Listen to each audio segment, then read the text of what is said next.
Well, everyone, welcome to Oceanblock2. And today, well, something happened. I recorded the entire video just so it could then have no voice in it, so 50 minutes of no voice. So yes, I'm pretty much re-recording and trying to explain what I did because there's a lot I cannot do again.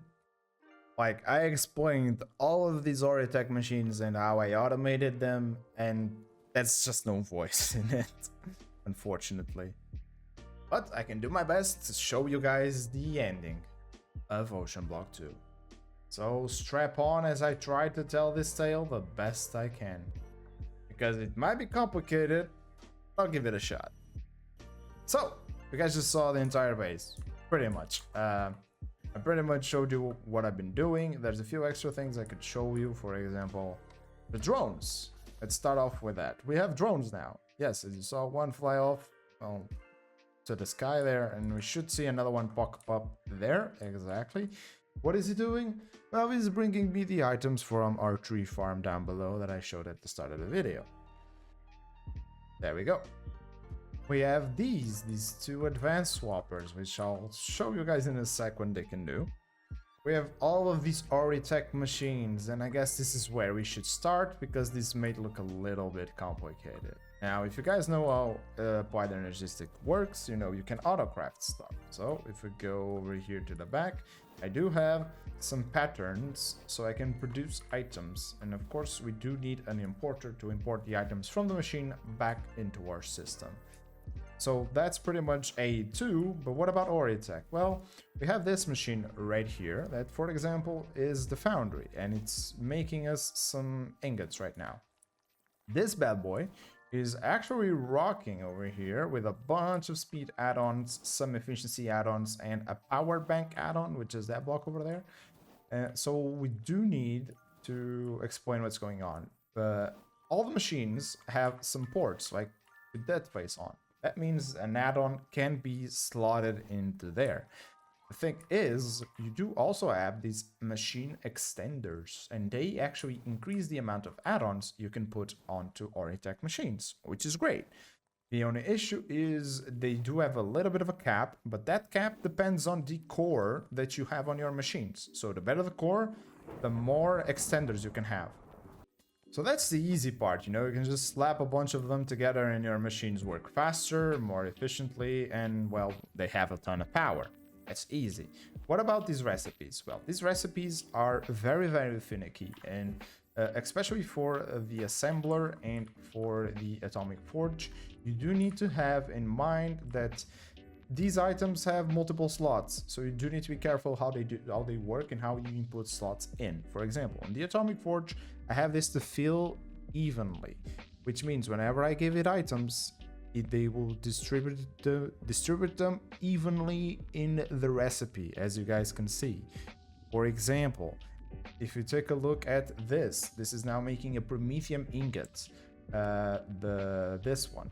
This guy, the input is actually one Heisenberg compensator, one overcharged crystal, and another overcharged crystal. You do not want to stack multiple items in the inputs of the crafting recipe. For example, you do not want to do this, you want to do this in the crafting recipe. Or else it will try and fit these two into the same slot, but if you do this, it will put them into different slots. So if you have that in mind, nothing should ever go wrong with the assembler and the atomic forge right here. And then we have this little corner right here, which is using the enderic lasers to farm for Fluxite. Yep, Fluxite and the crystals, the amethyst shards. The amethyst shards are being farmed by this, the advanced block breaker with an eclipse alloy pickaxe. This guy has the block's teleporter upgrade, which means I can shift click a storage or that drawer, for example, and any drops this pickaxe breaks, it will immediately be teleported there, which is perfect for what we want. This is our storage room. We have this massive storage room with a bunch of ultimate energy cubes and a bunch of large energy storage because we only use solar panels to produce power, and they currently do 2k per tick. And that's a really nice amount, not gonna lie. But most of the power is only generated during the day, which means, well, the nighttime, we do need all of this storage, so our machines never run out of power. But when it's as soon as it's daytime, it all fills back up. You can see we're losing power. When it goes daytime, it all goes up. Using the same pickaxe comp set, I made the Fairy Core, the Blaze Gold, and the Celesti Gem farms. As you guys can see over here, we have the Advanced Block Breaker, we have some simple block placers, and we do have a simple clicker. And in the middle of all of this, we do have a Void Shimmer Goo.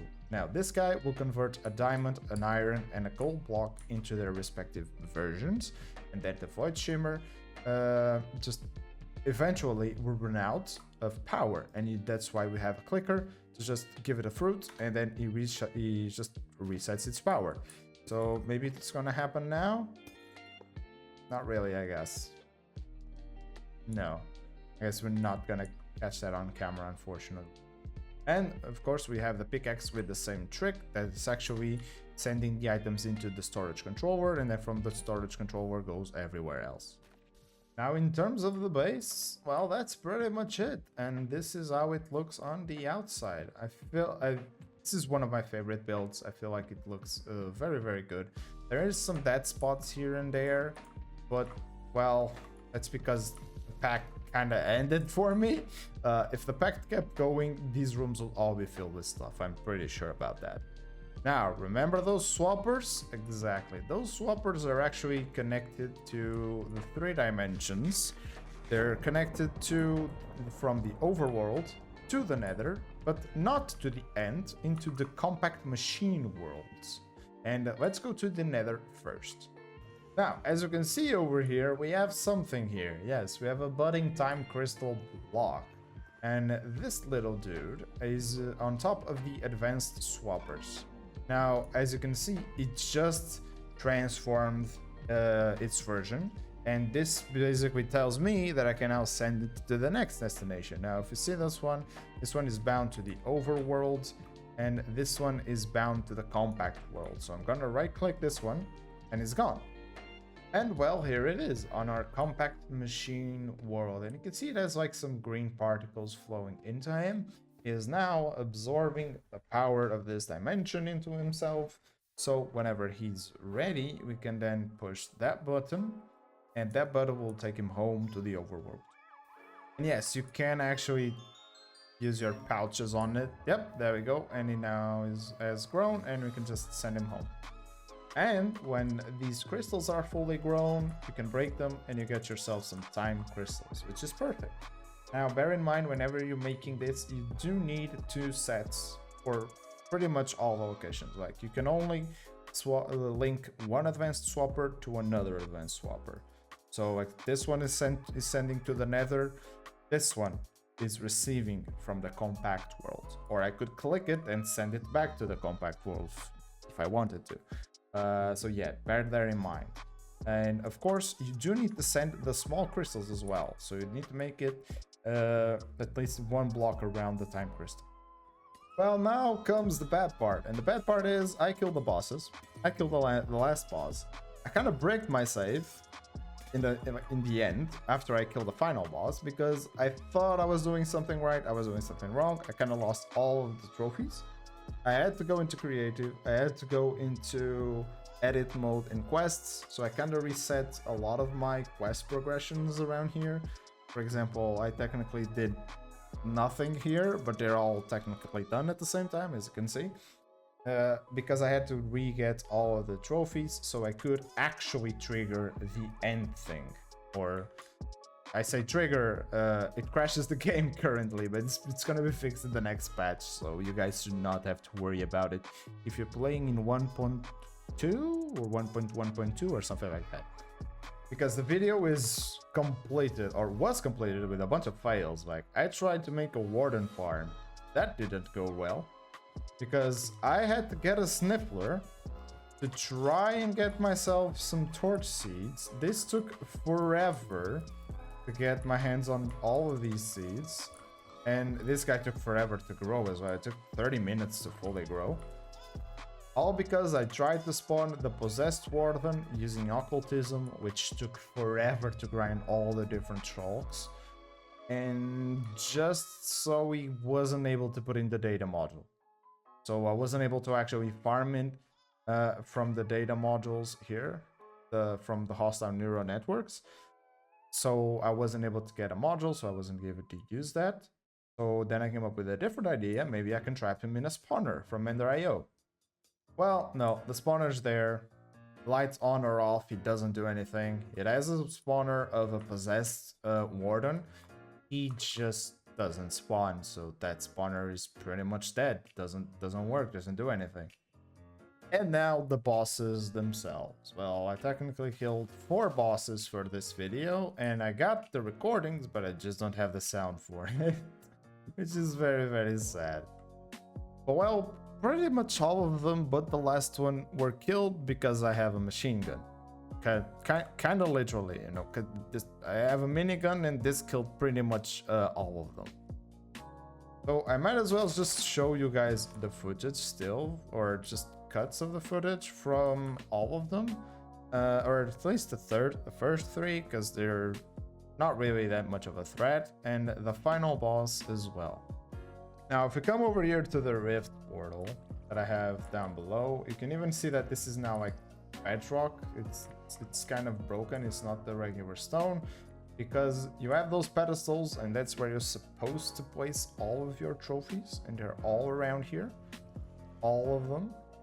Yes, they're all of them sitting here. Those are the bosses: the Rift Weaver, the Ignis boss, and the Leviathan. Now, those 2, yeah, they died to the machine gun. They weren't really that hard. And well, that guy died to a bow, so... Now, as I said, unfortunately, if I just jump into the portal, the game is gonna crash because this is not fixed. It will be fixed in the next update, so don't worry. So yeah, this is not really the way I wanted to end the pack. I really wanted to show you guys everything, and I did a lot in the video. I did a lot. But yes, unfortunate, that's what happened. Hope you guys still enjoyed this explanation, I guess, and going through some of the things. If you need me to explain something else, you can just hop over onto my Discord or to FTB Discord and ask around there, because people are always there willing to help. But yeah, that's pretty much it for Oceanblock2. Now, if you do have any ideas of what I should do next, let me know down below. I've been looking at packs. I've been looking at packs I haven't completed. Maybe we'll give those a try. So as the sun sets and the night falls and the rain falls as well, it's time to say goodbye to Oceanblock2. See ya. Hope you guys enjoyed the video. See ya next one.